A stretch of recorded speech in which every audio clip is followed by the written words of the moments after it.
সকালবেলা হলেই জলখাবারে কী বানাবো বা মেয়েদের স্কুলে কী টিফিন দেবো এই করতে করতে মাথা খারাপ হয়ে যায়। তো প্রথমে ঘরে সুজি ছিল, দই ছিল, এটাকে একটু ফেটিয়ে রেখে দিয়েছি। তারপর একটা মিক্সিং জার নিয়ে টমেটো, কাঁচা লঙ্কা, আদা, আলু জল দিয়ে ভালো করে পেস্ট করে রেখেছি।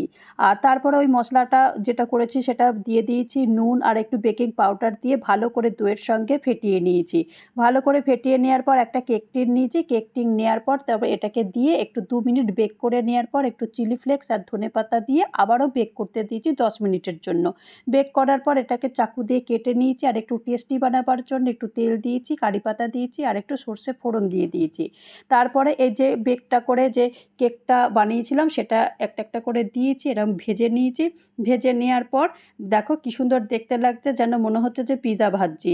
দেখে এগুলো তারপরে এগুলো তুলে দিয়েছি। দেখো সস দিয়ে খেতে হেভি লাগে। তা জলখাবারটা ভালো লাগলে অবশ্যই লাইক করো।